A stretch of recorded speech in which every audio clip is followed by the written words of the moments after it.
వక్రతుండ మహాకాయ సూర్యకోటి సమప్రభ నిర్విఘ్నం కురు మే దేవ సర్వకార్యేషు సర్వదా గురు బ్రహ్మా గురుర్విష్ణు గురుర్దేవో మహేశ్వరః గురుః సాక్షాత్ పరబ్రహ్మ తస్మై శ్రీ గురవే నమః. శరదా శరదాంభోజ వదనా వదనాంబుజే సర్వదా సర్వదాస్మాకం సన్నిధిః సన్నిధిం క్రియాత్. ఔదుంబరః కల్పవృక్షః కామధేనుశ్చ సంగమః చింతామణిగురోః పాదౌ దుర్లభౌ భువనత్రయే. ఓం గం గణపతయే నమః. సద్గురవే నమః. శ్రీ మహాసరస్వత్యై నమః. ఓం గ్రాం దత్తాత్రేయాయ నమః. శ్రీ గురు చరిత్ర 29-30వ అధ్యాయానికి చేరుకున్నామమ్మా మనం. నేటి పారాయణ పరంగా ఈ 2 అధ్యాయాలు చెప్పుకుందాము. అయితే 28వ అధ్యాయ పరంగా మనం ఆ యొక్క వేద విధుల ఎదుట వాళ్ళు త్రివిక్రమ భారతిని జయపత్రిక అయినా ఇయ్యమని, లేదు వాదనలో అయినా ఓడించమని అని చెప్పి అంటారు కదా. ఆ రీతిగా శ్రీగురుని వద్దకు వెళ్ళడం, ఒక చండాలుడితో 8 గీతలు గీసి దాటిస్తూ ముందర అతనిపైన విభూది చల్లారు కదా. అప్పుడు జన్మాంతర జ్ఞానం కలగటమే కాక ఆ వేద విధులని వాదనలో ఓడించటం కూడా చేసినటువంటి అతను గత జన్మలో తాను బ్రాహ్మణుడనని తెలుసుకుని మరి ఈ జన్మలో ఎందుకు ఇలా చండాలుడినైనాను అనేది అడగటం. అప్పుడు ఏ ఏ కర్మల వలన ఎలాంటి పాపాలు సంక్రమించి జన్మలకి పరిణమిస్తాయి అనేది కూడా శ్రీగురుల వారు చెప్పటం. తర్వాత అతను తను బ్రాహ్మణుడు కాబట్టి మాలపల్లెకి వెళ్ళనని ఇలా చెప్తూ ఉంటే భార్యా పిల్లలందరూ గొడవ చేస్తే అప్పుడు శ్రీగురుల వారు ఏమంటారు, అతని మీద ఉన్నటువంటి భస్మాన్ని కడిగివేయమని చెప్పి అంటారు. ఎవరితో కడిగించారు? అది కూడా ధనవంతుడు పీనాసివాడిని తీసుకొచ్చి వాళ్లతో కడిగించమని చెప్పంటే ఆ విభూది తొలగిస్తే అప్పుడు అతనికి మామూలుగా స్ఫురణ ఇప్పటి జన్మరీత్యా కలగటం. అయితే విభూదికి అంతటి మహత్తు ఎలా వచ్చింది అని నామధారకుడు సిద్ధయోగిని అడిగినంతనే ఈ యొక్క అధ్యాయాలు బహుశా ఈ రోజున పారాయణ పరంగా మనం చెప్పుకునేవి విభూది మహాత్యం గురించే ఉంటుంది. ఏమ్మా శ్లోకం ఏమిటి అంటే,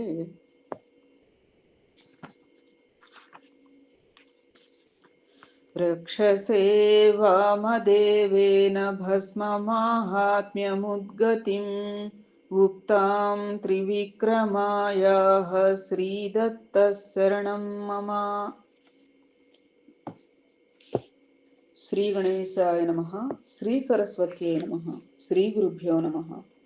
నామధారకుడు సంతోషించి శ్రీగురుడు స్వయంగా భస్మ మాహాత్మ్యాన్ని ఏమి వివరించారో సెలవీయండి అని కోరాడు. అప్పుడు సిద్ధయోగి ఇలా చెప్పారు. త్రివిక్రమ భారతి ఆ ప్రశ్న వేయగానే శ్రీగురుడు సంతోషించి ఇలా వివరించారు. పూర్వం కృతయుగంలో వామదేవుడనే మునీశ్వరుడు జీవన్ముక్తుడై ఆత్మానందంతో తేలియాడుతుండేవాడు.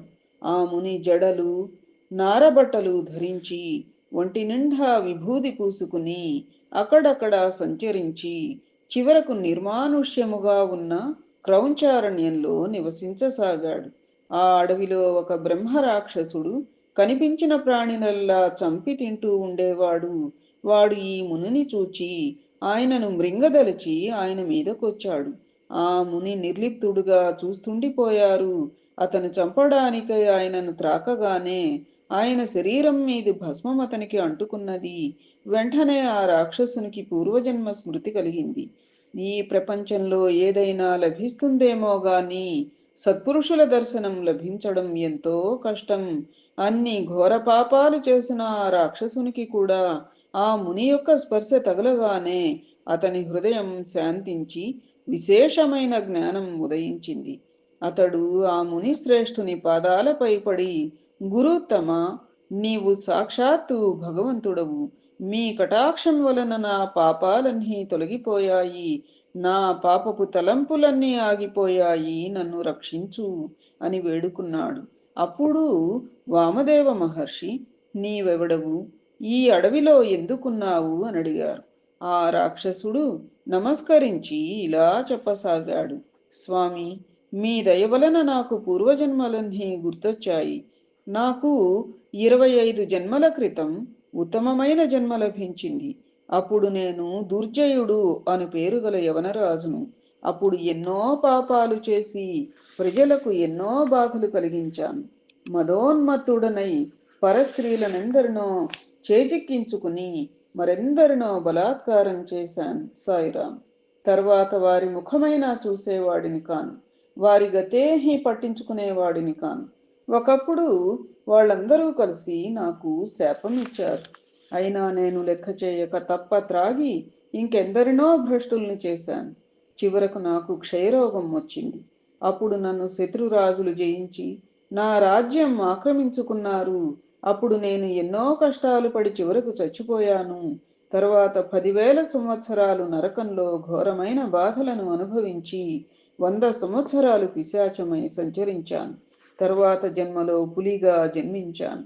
తర్వాత కొండ చిలువ, తోడేలు, ఊరపంది, కుక్క, నక్క, జింక, కుందేలు, కోతి, గద్ద, కప్ప, కాకి, ఎలుగుబంటి, అడవికోడి, గ్రుడ్డిగాడిద, పిల్లి, కప్ప, తాబేలు, కాకి, చేప, పందికొక్కు, గుడ్లగూబ, ఏనుగు, పిల్లి అనే 24 జన్మలెత్తి 25వ జన్మలో ఈ విధంగా బ్రహ్మరాక్షసుడనయ్యాను. ఇప్పుడు మీరు నా కంటపడగానే మిమ్ము మృంగాలన్న గర్భాత్రంతో మీ మీదకొచ్చి మిమ్మల్ని తాకగానే నాకు ఈ జ్ఞానం కలిగింది. నేను చేసిన పాపాలన్నీ ఒక్కసారిగా తుడిచిపెట్టుకుపోయాయి. ఇహ నాకు జన్మరాహిత్యం ప్రసాదించి రక్షించండి. నాకు ఏనాటి పుణ్యమో కించిత్ ఉండటం వలన మీరు నాకు లభించారు. స్పృశించినంత మాత్రానే నాకు ఇంత జ్ఞానం ప్రసాదించిన మీరు నిశ్చయంగా పరమేశ్వరులే. కానీ నా వంటి నికృష్టుడికి ఇంతటి జ్ఞానం ఎలా కలిగిందో తెలపండి అని ప్రార్థించినాడు. అప్పుడు వామదేవుడు, ఇది నా మహిమ కాదు, నా ఒంటిపై ఉన్న భస్మ మహిమ. దాని మాహాత్మ్యం పూర్తిగా తెలుసుకున్నవాడే లేడు. సాక్షాత్తు పరమేశ్వరుడే దానిని ధరిస్తాడు అంటే దాని మహిమ వేరే చెప్పాలా? అందుకొక నిదర్శనం చెబుతాను. పూర్వము కర్మభ్రష్టుడు, దురాచారుడు అయిన ద్రావిడ బ్రాహ్మణుడు ఉండేవాడు. అతడొక శూద్ర స్త్రీని చేరదీసినందుకు ఊరంతా అతనిని వెలివేశారు. చివరికి అతని తల్లిదండ్రులు కూడా అతనిని చేరనీయలేదు. క్రమంగా అతడికి త్రాగుడు అలవాటై అందుకు డబ్బులు లేక దొంగతనం చేస్తూ ఉండేవాడు. ఒకనాడతడు తప్ప తాగి ఆ శూద్ర స్త్రీ వద్దకెళ్ళగానే అక్కడ వేరొక ప్రియుడు ఎదురై అతనిని చితకబాది ఊరి బయట ఒక గోతిలో పారవేశాడు. అతను కొన ఊపిరితో పడి ఉండగా శవమనుకుని ప్రక్కనే బూడిదలో పడుకున్న ఒక కుక్క పీకు తినటానికి వచ్చి అతనిని నఖశిఖ పర్యంతం వాసన చూచింది. అప్పుడు దాని ఒంటి మీదనున్న బూడిద కొంచెం అతడి తలపైన పడింది. కొద్దిసేపట్లో అతనికి అవసాన దశ రాగానే యమదూతలు వచ్చారు. ఇంతలో ఎక్కడి నుండి వచ్చారో గాని శివదూతలు వచ్చి వాళ్లను తరిమివేశారు. అప్పుడు యమధర్మరాజు అక్కడకు వచ్చి వారిని కారణమడిగాడు. అప్పుడు ఆ శివకింకరులు ఆ శవంపై ఉన్న విభూది చూపి, విభూది పూసుకున్న వారందరినీ కైలాసానికి తీసుకుని రమ్మని మా పరమశివుడు ఆదేశించాడు. భస్మం ధరించిన వారి పాపాలన్నీ నశిస్తాయి అని. చూసారా? మనమందరం కూడా చక్కగా ఆ యొక్క సద్గురుని పేరు చెప్పుకుని షిరిడీ ఊదే అనే కాదు, ఏ ఊది ఉంటే ఆ ఊది మనందరికీ కూడా చక్కగా బొట్టు కిందో పైన పెట్టుకోవటం అలవాటైంది కదా. ఊది ధారణకి అంత ఫలితం ఉంటుందన్నమాట. వివేక వైరాగ్యాలు కలుగుతాయి అని సద్గురువు చెప్పారే అట్లా. కనుకనే ఓ రాక్షసుడా, నేను భక్తితో విభూతి ధరిస్తాను అని వామదేవుడు చెప్పాడు. అప్పుడు ఆ రాక్షసుడు, స్వామి, సాక్షాత్తు మీరు ఆ పరమేశ్వరులే. నా పూర్వపుణ్యలేశం వలన మీ దర్శనము, ఈ జ్ఞానము లభించాయి. ఇకనైనా నన్ను ఉద్ధరించు. అంతటి మహాత్మ్యం గల ఆ భస్మాన్ని ఏ విధంగా ధరించాలో వివరించు అని వేడుకున్నాడు. వామదేవుడు ఇలా చెప్పాడు. ఒకప్పుడు శివుడు తన గణాలతో కలిసి క్రీడించడానికి మందర పర్వతానికి వచ్చాడు. అతడికి ఇంద్రాది దేవతలు, గంధర్వులు, యక్షులు, కింపురుషులు, సిద్ధులు, సాధ్యులు, వశిష్ఠ, నారదాది ఋషులు, బృహస్పతి మొదలైన వారందరూ చేరారు. అప్పుడు వారి మధ్య సింహాసనం మీద శివుడు కూర్చున్నాడు. కర్పూర కాంతి గల దేహంతో జడలు, నాగాభరణాలు, చంద్రవంక, సకలాయుధాలు ధరించిన ఆయన ఎర్హని వస్త్రాలు ధరించి ఉన్నాడు.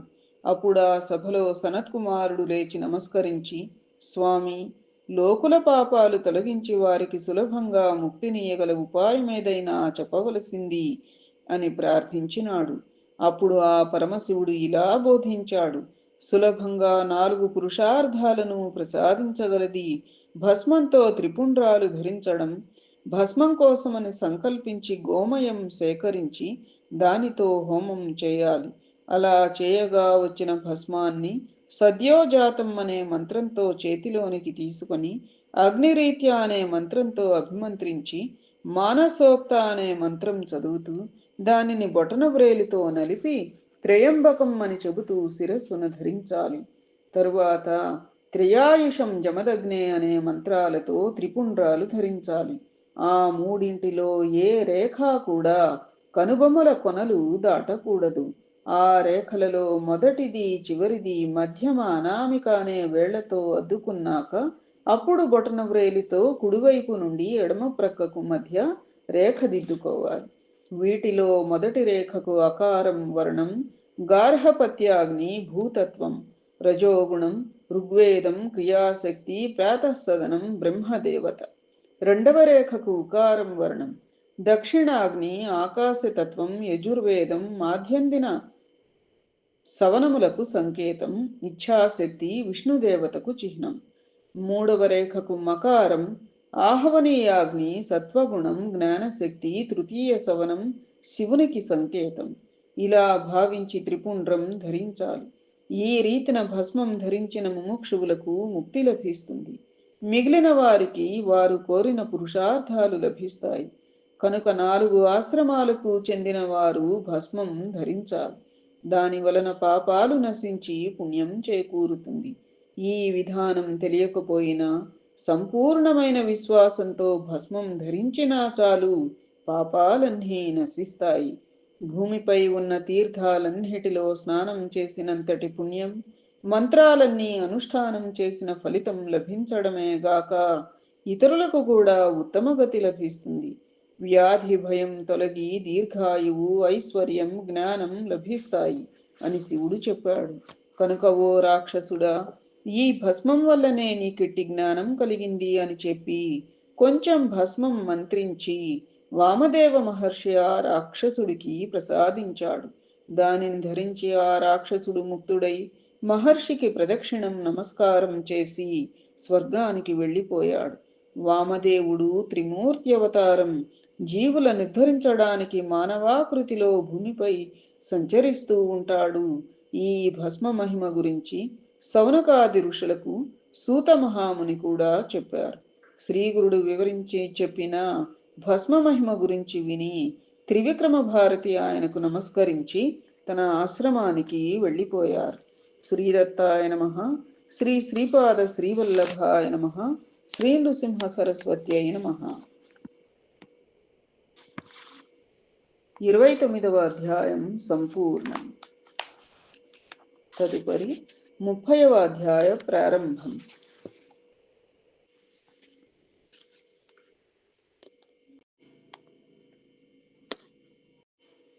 శ్రీ గణేశాయ నమః. శ్రీ సరస్వత్యై నమః. శ్రీ గురుభ్యో నమః. ఈ అధ్యాయాలలో 30, 31, 32 ఈ అధ్యాయాలలో గోపీనాథునికి దత్తానుగ్రహంతో జన్మించిన కుమారుడు యవ్వనంలో క్షయవ్యాధితో మరణించి తిరిగి శ్రీగురుని అనుగ్రహంతో బ్రతకటం చెబుతుంది. సద్గురువు బ్రహ్మలిపి మార్చి ఈ జన్మలోని వ్రాతను మరుజన్మకు మరుజన్మలోని వ్రాతను ఈ జన్మకు మార్చగలడని ఉదహరిస్తుంది. ఇట్టి లీలలు శ్రీ అక్కల్కోట స్వామి చరిత్ర, శ్రీ షిరిడి సాయిబాబా వంటి నేటి దత్తావతార చరిత్రల్లో కూడా చూడవచ్చు. క్రిందటి అధ్యాయాలు సన్యాస కర్మ మార్గాలను పురుషులకు వివరిస్తే, ఈ అధ్యాయాలు స్త్రీ ధర్మాన్ని సోదాహరణంగా వివరిస్తాయి. ఈ అధ్యాయాలలో తెలిపిన అనేక అంశాలను సావిత్రి యొక్క ఆచరణ కూడా తెలుపుతుందని గమనించాలి. ధర్మవర్తనులు ధర్మం వలన పొందలేని ఫలితాలను కూడా సర్వధర్మపరుడైన సద్గురువును ఆశ్రయించుట వలన పొందగలరని, ధర్మ పరాకాష్ఠ కూడా సద్గురువు దర్శనాన్ని మాత్రమే ప్రసాదిస్తుందని సావిత్రి వృత్తాంతం నిరూపిస్తుంది. ఆమెకు సహగమనం వలె ధర్మనిరతి కూడా సద్గురు సమాగమ ఫలితమే. కథారంభం. శ్లోకం ఏమిటి అంటే, గోపీనాథ సుతో రుగ్నమృత స్త్రీ సుశోచతాం బోధయామాస యో యోగి శ్రీదత్త శరణం మమ. నామధారకుడు, స్వామి, నాకెన్నో శ్రీగురుని కూర్చిన అపూర్వమైన అంశాలు చెబుతున్నారు. ఇట్టి మీ రుణం ఎన్నటికైనా నేను తీర్చుకోగలనా?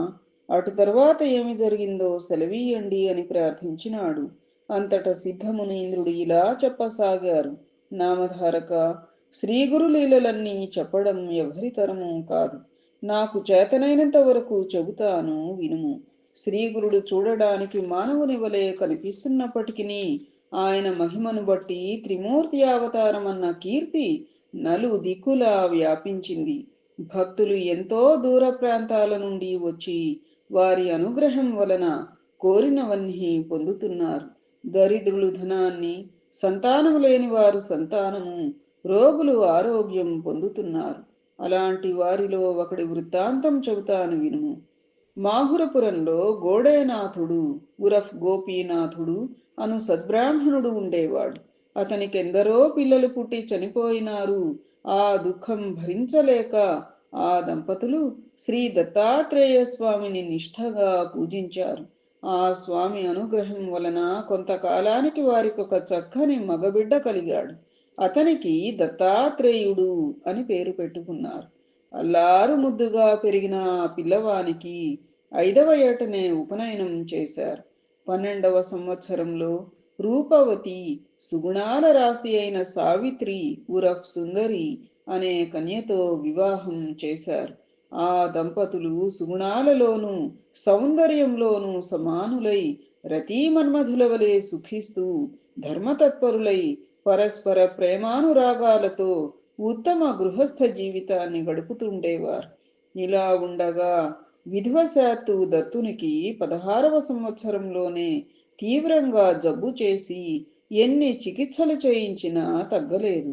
అతనికి అన్నద్వేషం కలిగినప్పటి నుండి ద్రవాహారమే తీసుకుంటూ ఉండడం వలన నిత్యోపవాసిగా ఉండేవాడు. ఇలా 3 సంవత్సరాలు గడిచేసరికి అది క్షయవ్యాధిగా పరిణమించింది. అతని భార్య కూడా అతను తినగా మిగిలిన అన్నం మాత్రమే తింటూ నిరంతరము అతని సేవలోనే గడిపేది. అతడు కృషించిన కొద్దీ ఆ పతివ్రత కూడా శుష్కించసాగింది. భర్త రోగంతో బాధపడుతున్న కారణంగా ఆమె కూడా అతని వలె అలంకారమే చేసుకొనక పాత చీర ధరించేది. జుట్టు దువ్వుకొనకపోయేసరికి ఆమె జుట్టు జడలు కట్టింది. చిక్కి శల్యమైన ఆమెను అత్తమామలు ఎంత వారించినా వినకుండా భర్తయే ప్రత్యక్ష దైవమని నమ్మి సేవిస్తుండేది. తనకు గల సిరి సంపదలు వెచ్చించి ఆమె దైవజ్ఞులు చెప్పిన వ్రతాలు, శాంతులు ఎన్నెన్నో చేయించింది. ఎందరెందరో వైద్యులొచ్చి ఇచ్చిన మందులు ఎన్నో వాడింది. ఇలా 3 సంవత్సరాలు గడిచాయి. కానీ దత్తుని పరిస్థితి కించితైనా మెరుగవకపోయేసరికి అందరూ ఆశలు వదులుకున్నారు. అతని తల్లిదండ్రులు ఎంతో దుఃఖించి దత్తాత్రేయ స్వామిని తలచి ఇలా మొరపెట్టుకునేవారు. స్వామి దత్తాత్రేయ, నిన్ను సేవించి ఈ కొడుకును పొందాక మేము వెనుకటి దుఃఖమంతా మరిచాము. ఇప్పుడు ఇతనిని కూడా నీవు మాకు దక్కించకుంటే మేము ఏమి చూసుకుని బతకాలి? వారలా దుఃఖిస్తూ ఉంటే దత్తుడు వారిని ఊరడిస్తూ, అంటే ఆ అబ్బాయి పేరు కూడా దత్తుడే కదా, అది మనకెంత రుణానుబంధం ఉంటుందో అంతవరకే ప్రాప్తముంటుంది గాని అంతకు మించి ఆశ పెట్టుకుంటే దక్కేదేమున్నది. కనుక మీరు నా కోసం దుఃఖించవద్దు అని చెబుతుండేవాడు. ఆ మాటలు వినగానే వారికి దుఃఖం మరింత పొరులుకొచ్చేది. అతను కూడా దుఃఖిస్తూ తన తల్లితో, అమ్మా, అంతా ఈశ్వరాధీనము గాని మన చేతిలో ఏమున్నదమ్మా? నీవు నాకొక్క ఘడియసేపు పాలిచ్చిన రుణమైనా ఇంతవరకు నేను తీర్చుకోలేకపోయానమ్మా. నేను నీకు కష్టాలే తెచ్చిపెట్టాను, మిమ్మల్ని కొంచెమైనా సుఖపెట్టలేకపోయాను అని అంటూ ఉండేవాడు. దత్తుడు తన భార్యతో, ప్రేయసి, నాకింక కాలం తీరిపోతున్నది. నీవు నాకు చేసిన సేవకు, నా కోసం పడిన కష్టాలకు అంతే లేదు. గత జన్మలో నీకు పరమ శత్రువును కాబోలు నిన్నిలా బాధిస్తున్నాను. ఇహ ముందు కూడా నీకు అండలేదని భయం లేదు. నా తల్లిదండ్రులు నిన్ను కన్న కూతురులా చూచుకుంటారు. అయినా నీకిది ఇష్టం లేకపోతే నీవు పుట్టింటికి వెళ్ళవచ్చు. నీతో కాపురం చేసే అదృష్టం నాకు కించిత్తైనా లేదు. దౌర్భాగ్యుడనైన నన్ను కట్టుకున్న క్షణంలోనే నీ సౌభాగ్యం మంట కలిసింది అని బాధపడుతూ ఉండేవాడు. సావిత్రి ఆ మాటలు భరించలేక చెవులు మూసుకుని ఏడుస్తూ, స్వామి, మీరు నన్ను విడిచిపోతారా? మీకంటే నాకు వేరే గతి ఏమున్నది? భార్యకు భర్తయే దిక్కుగాని తల్లిదండ్రులు కారు. నేను మీ శరీరంలో అర్ధ భాగాన్ని సుమా. నా ప్రాణమైన మిమ్ములను వదిలిపోతే నా శరీరంలో ప్రాణమే ఉండదు. మీరెక్కడ ఉంటే నేను అక్కడే ఉంటాను అని అంటూ ఉండేది. సావిత్రి మాటలు వినగానే ఆ వృద్ధ దంపతులకు గుండెలు బ్రద్దలయ్యేవి. సావిత్రి, అయ్యో, మీరే ఇలా దుఃఖపడితే ఎలా? మీరు ధైర్యంగా ఉండాలి. నా ప్రాణేశ్వరునికి ఎట్టి భయము లేదు. అందరము కలిసి భగవంతుడిని ప్రార్థిద్దాం అని ధైర్యం చెబుతూ ఉండేది. ఆమె ఒకసారి గాలి మార్పుకై అతనిని ఎక్కడికైనా తీసుకువెళ్ళాలి అనుకున్నది. అప్పుడొక గ్రామస్థుడు, మీరు దత్తభక్తులు గదా, దత్తావతారమైన శ్రీగురుని వద్దకెళ్ళండి, అక్కడెందరికో మంచి జరుగుతున్నది అని చెప్పాడు. అప్పుడు సావిత్రి అత్తమామలకు నమస్కరించి, గంధర్వపురంలో శ్రీ నృసింహ సరస్వతి అనే మహనీయులున్నారుట, వారి అనుగ్రహం వలన నా భర్తకు మళ్ళీ ఆరోగ్యం కలుగుతుందన్న నమ్మకం నాకున్నది. మీరు అనుజ్ఞయిస్తే మేమిద్దరము అక్కడకు పోతాం. ఆ స్వామి మహిమ గురించి ఎందరెందరో చెప్పగా విన్నాను. మేమక్కడకు వెళ్ళడానికి అనుజ్ఞ ఇయ్యవలసింది అని వారి కాళ్ల మీద పడి వేడుకున్నది. ఆ వృద్ధులు తాము ఆశలు వదులుకున్న బిడ్డ ఎలాగైనా బ్రతికితే చాలని అందుకు అనుమతించి తగిన ఏర్పాట్లు చేశారు. ఆమె తన అత్తమామలతో, మీరు ధైర్యంగా ఉండండి, ఆ గురుదేవుడే నా భర్తను రక్షించగలడు అని చెప్పి వారికి నమస్కరించి సెలవు తీసుకుని బయలుదేరింది. ఆ యువతి యొక్క ధైర్యానికి ఆ వృద్ధ దంపతులు అబ్బురపడి, అమ్మాయి, శ్రీ దత్తస్వామి అనుగ్రహం వలన మా అబ్బాయి చిరంజీవి అగుగాక, సౌభాగ్యవతీ భవ అని హృదయపూర్వకంగా ఆశీర్వదించి ఆమెకు వీడ్కోలు చెప్పారు. సావిత్రి తన భర్తకు శ్రమ కలుగకుండా పల్లకిలో మెత్తని పడక ఏర్పాటు చేసి బోయీలను మెల్లగా నడవమన్నది. ఈ విధంగా వారు 3 రోజులు ప్రయాణం చేసి గంధర్వనగరం సమీపించారు. సావిత్రి అక్కడక్కడ పల్లకి దింపి శ్రీగురుని గూర్చి విచారిస్తున్నది. అంత దూరం ప్రయాణం చేసి డస్సినందువలన దత్తునికి రోగబాధలు ఎంతో తీవ్రమయ్యాయి. అవసాన దశ సమీపించిందా అన్నట్లు అతను బాధతో గిలగిలలాడుతున్నాడు. ఎలాగో పల్లకీని గంధర్వపురం చేర్చి అక్కడొక చోట దింపి సావిత్రి త్వరగా వెళ్ళి శ్రీగురుడు ఎక్కడ ఉంటారు అని ఆ ఊరి వారిని విచారించింది. వాళ్ళు స్వామి అనుష్ఠానానికి సంగమం వద్దకు వెళ్ళారని చెప్పారు. అతనిని అక్కడకు తీసుకువెళదామని సావిత్రి పల్లకి వద్దకు వచ్చేసరికి దత్తుడు మరణించినాడు. సాయిరాం. పాపం, ఆమె గుండెలు బాదుకుంటూ ఏడుస్తున్నది. ఆమె పెట్టుకున్న ఆశలన్నీ పటాపంచలైనాయి. ఆ శోకం భరించలేక ఆమె కత్తితో పొడుచుకోబోతే అక్కడి వారందరూ వచ్చి అడ్డు వచ్చి ఆపారు. ఆమె దుఃఖిస్తూ, అయ్యో స్వామి, నాకిదేమి గతి? ఓ శ్రీ గురుమూర్తి, మీరు ప్రాణరక్షకులని తలంచి గంపెడాశతో ఇంత దూరం కాళ్ళీడ్చుకుంటూ వచ్చాను. కానీ నా పని దైవానుగ్రహం కోసం వెళ్ళిన వాని మీద ఆలయం తిరిగి విరిగిపడినట్లు, నీడను చేరబోయిన వాని మీద ఆ చెట్టు విరిగిపడినట్లు, మంచినీటి కనిపోయిన వాడు మొసలి నోటపడినట్లు, నా భర్తను బ్రతికించుకోవడానికి ఇక్కడకు వచ్చిన నేను అతనిని పోగొట్టుకున్నాను. నా గతి పులిబారి నుండి తప్పించుకున్న ఆవు గోమాంసం తినే యవనుడి పాలిట పడినట్లుగా ఉన్నది. నాకు తెలియకనే నేను నా భర్తను చంపిన దానినయ్యాను. వృద్ధులైన అత్తమామలకు ఒక్కగానొక్కడైన వారి బిడ్డను దూరం చేసి దేశంగాని దేశంలో దిక్కులేని చావు చచ్చేలా చేశానే అని హృదయ విదారకంగా ఏడుస్తూ ఉన్నది. అప్పుడక్కడ చేరిన వారిలో కొందరు, అమ్మాయి, నీవిలా ఏడ్చినందువలన లాభమేమిటమ్మా? విధిలిఖితం విష్ణువునైనా విడిచిపెడుతుందా అని తెలియచెప్పాలని చూచారు. కానీ వయస్సులో చిన్నదైన ఆమెకు అతని సాహచర్యంలోని మధురమైన స్మృతులు గుర్తుకు వచ్చి ఆమె హృదయాన్ని కలిచివేస్తున్నాయి. పాపం. సాయిరామ్. ఆమె దీనాతి దీనంగా వారందరితో, అయ్యలారా, ఇప్పుడు నేనెక్కడ ఎవరి అండను ఉండాలి? నా ప్రాణనాథుడు మరణించాక నేను ఎలా బ్రతికేది? నా భర్త వంటి సుగుణ సంపన్నుడు ఈ లోకంలో మరెవ్వరూ లేరు. చిన్నప్పుడు గౌరీ వ్రతం, వివాహమైనాక భవానీ పూజలు, అఖండ సౌభాగ్య వ్రతం అన్నీ ఎంతో శ్రద్ధగా చేశాను. ఆ పుణ్యమంతా ఏమైపోయింది? నా మాంగల్య రక్షణ కోసం నా నగలన్నీ వదులుకున్నాను. అందుకు ఫలితం చివరకు నాకీ పసుపు తాడైనా దక్కకపోవడమేనా అని దుఃఖిస్తూ ఆ శవం మీద పడి, స్వామి, నన్ను విడిచి ఎక్కడకు పోయారు? మీరు లేకుండా నేను ఎలా బ్రతకగలను? అయ్యో, ఈ వార్త విన్న వెంటనే మీ తల్లిదండ్రులు మరణిస్తారు. వారి బిడ్డ ఎలాగైనా బ్రతికించుతానని వారిని నమ్మించి మిమ్మల్ని ఇక్కడకు తీసుకువచ్చాను. నేను ఈ పని చేసినందువలన 3 ప్రాణాలను తీసిన దోషినయ్యాను. నేనిప్పుడు వారికి ముఖమెలా చూపేది? నేను మీతోనే వస్తాను అంటూ హృదయ విదారకంగా శోకిస్తూ ఉన్నది. ఇంతలో అక్కడకు మెడలో రుద్రాక్షమాలలు, చేతిలో శూలం, శరీరం నిండా భస్మము ధరించిన ఒక తపస్వి వచ్చి సావిత్రికి ఇలా వివేకం ఉపదేశించాడు. పిచ్చిదానా, నీవిలా ఏడ్చి ఏమిటమ్మా ప్రయోజనం? నొసటి వ్రాత మారదు గదా, పోయిన ప్రాణం తిరిగి వస్తుందా? ఈ భూమి మీద చనిపోకుండా శాశ్వతంగా ఎవరు నిలుస్తారు? అయినా ఇతడెక్కడికి పోయాడనుకుంటున్నావు? ఆలోచించు. అసలు నీవెవరు? ఎక్కడి నుండి వచ్చావో చెప్పు. ప్రవాహంలో ఎక్కడి నుండో వచ్చి కలుసుకున్న కట్టెలలాగా భూమిపై జీవులు కలుసుకుంటారు.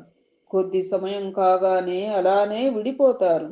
పక్షులు సంధ్యాకాలంలో గూటికి చేరుకున్నట్లు జీవులు మళ్ళీ ఎక్కడి నుండి వచ్చినవి అక్కడకు చేరుతాయి. నీటి నుండి వచ్చే బుడగల వలె ఈ శరీరాలు వచ్చి కొంతసేపుండి మరలా మరలా నశించిపోయేవే కదా. పుట్టేవాడు, చనిపోయేవాడు వాటిలో ఎక్కడున్నాడు? అతడెవడు? మాయావసులయ్యలాంటి జీవులను నావి, నా వాళ్ళు అనుకోవటం ఒక భ్రాంతి.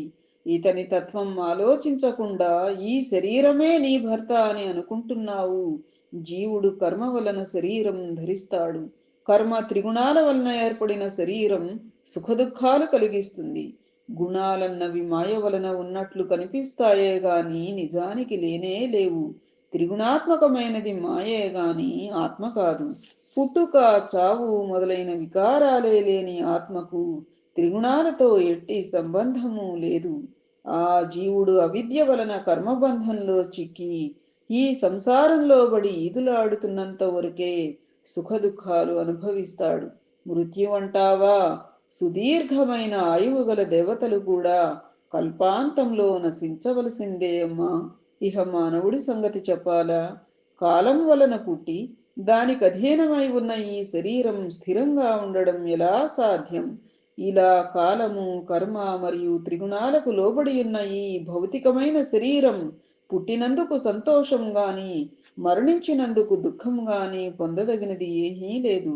గర్భంలో పడినది మొదలు ముసలివాడయ్యే వరకు వెనుక చేసుకున్న కర్మను అనుసరించి ఎప్పుడో ఒకప్పుడు మరణించక ఎవరికి తప్పదు. ఆ మధ్యకాలంలో ఎవరైనా వారి విధి వ్రాతలను అనుసరించి ఎక్కడ ఏ సమయంలో ఎలాంటి సుఖదుఖాలు అనుభవించాలో అటివి ఎవరైనా అనుభవించవలసిందే గాని వాటిని నివారించడం ఎవరి తరం? ఎప్పుడైనా ప్రాయశ్చిత్త కర్మల ద్వారా దుష్కర్మలను నశింపచేసుకోవచ్చు, కానీ కాలగతిని నియమించడం ఎవరి తరము కాదు. ఇప్పటి మీ సంబంధమే నిజమైతే గత జన్మలో నీకు ఎవరితో ఎట్టి సంబంధమున్నదో చెప్పగలవా? లేక వచ్చే జన్మలో నీకేం జరుగుతుందో చెప్పగలవా? ఇది ఆలోచించకుండా వ్యర్థంగా బాధపడతావెందుకమ్మా? రక్తము, మాంసము, శ్లేష్మము మొదలైన ధాతువులతో చేయబడిన ఈ పాంచభౌతిక శరీరం నేను, నాది అనుకోవడం సరియేనా? ఇంతకు నీవు శోకించేది ఇటువంటి తోలుబొమ్మ కోసమే కదా. ఇహనైనా ఈ శోకాన్ని నిగ్రహించుకుని ఈ జన్మచక్రం నుండి బయటపడే మార్గం ఆలోచించుకో అని అన్నాడు. ఆ బోధ విని సావిత్రి కొంచెం తమాయించుకుని ఆ ముని పాదాలకు నమస్కరించి, స్వామి, నాకెలాగైనా తరుణోపాయం చెప్పండి. మీరు చెప్పినట్లే చేస్తాను. దయాసాగర, నాకు నీవే తల్లివి, తండ్రివి. నేనీ సంసారం నుండి తరించే మార్గం ఉపదేశించండి అని వేడుకున్నది. శ్రీదత్తాయ గురవే నమః. శ్రీ శ్రీపాద శ్రీవల్లభాయ నమః. శ్రీ నృసింహ సరస్వత్యై నమః. 30వ అధ్యాయం సంపూర్ణం. ఏతత్ ఫలం సర్వం సద్గురుచరణారవిందార్పణమస్తు. సద్గురవే నమః. శ్రీమాత్రే నమః. ఓం ద్రాం దత్తాత్రేయాయ నమః. శుభం భూయాత్.